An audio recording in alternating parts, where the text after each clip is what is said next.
Hey guys, we're out here today doing a little air gun shooting with one of my favorite rifles.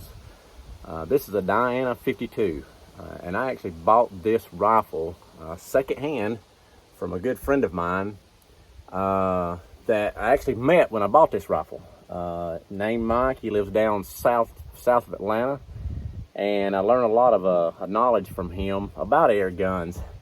He had quite a bit of work done to this one here. He had it tuned, had a trigger job on it. I think it's got the T06 trigger. And so it was a fine shooting rifle when I bought it. It had this optic on it. This was a 4x16 UTG, adjustable objective, a scope on it, very good optic. But I kind of got to liking Diana rifles when I had bought an Air King 54 before I bought this one here. And that's kind of why I started looking to Dianas. And then I ran across this here, and Mike had this one for sale, and I bought it from him. And he had shot no telling how many thousands of rounds through this rifle. And I've not shot it nowhere near as many times as he has, but I've shot it enough to know that this is a fine shooting rifle. But this is made in Germany. Very, very good feeling rifle. It's got, if you like to shoot with iron sights, the front sight here is, you can loosen this little set screw and slide it back and forth up. Your rear sight is adjustable for windage and elevation. And these Dianas, they are just super, super fine tuned. It's not like a lot of them where it's a lot of play in them. These here are really nice. But he had this, like I say, topped with an optic, and I kind of left it at that there. The checkering on this rifle here, it's beautiful. The raised cheek piece here, this is kind of set for a right-handed shooter, but a left-handed can shoot it. My son has shot it before without any issues. But these are fine rifles. I was out here earlier. We're getting quite a bit of wind today, and 5-shot group at 20 yards, measured in at 3/8 of an inch. And that was with just cheap Crosman Premier hollow point. Shot through the cranny, was getting 800 foot per second average for 5 shots. That's not too shabby at 20 yards with cheap pellets. So this rifle here, actually the 54 I've got, they're not real finicky. I've got a Diana 250 that's designed in Germany but made in China. It's a little bit more finicky with ammo, but I think I could about shoot a rock straight through this 52 and my 54. And one of the biggest differences between this and the 54 is the 54, the whole action slides back, so it takes all the recoil out of it. Where this one here is not like that, but this is a lot like a 48 model, but just with the checkering. But this is a side lever. Some people don't like a side lever, but I kind of like one. I like the way they feel. They just feel solid, but it's a good feeling rifle. Let's take a shot down range here. Side lever, you just take it, pull it straight back, and then it opens up. Well, it's hard to see.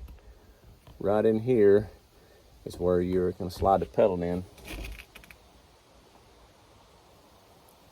This rifle here, I actually had taken when I got it, I knew it shot very accurately. So I wanted to see how accurate.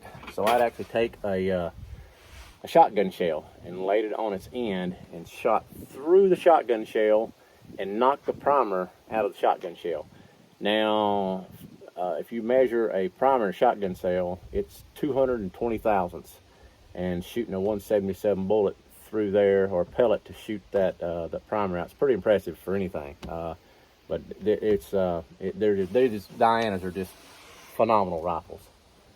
Let's see if we're just gonna go all the way down about 80 yards and see what we can do down there. Oh yeah. These rifles here, close distance, you can just about put the same pellet through the same hole. But I like these here because you can get out here and really stretch it out. I've got a plate, a chuck of steel down about 100 yards.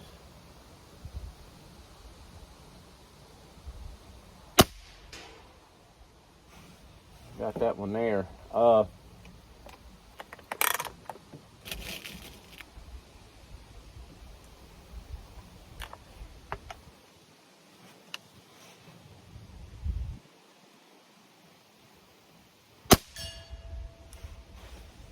Yeah. Very nice. Every time I shoot this rifle or my 54, it definitely puts a smile on my face. It's just got a good feel when you shoulder it. It's pretty heavy. You know, I've got a woods walk course, so if you're walking in the woods, this gun, you're over 10 pounds, so it's heavy offhand shooting with it.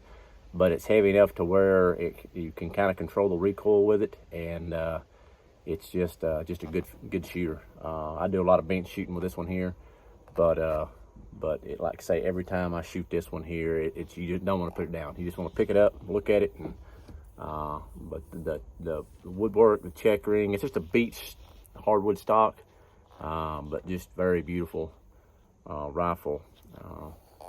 But if you ever get a chance to shoot a Diana, I like them. I like them a lot, especially the ones, the German-made ones. They're for me just a good feeling, a good shooter's rifle. So, but maybe you'll try one sometime and like it as good as I have this one here. Y'all take care.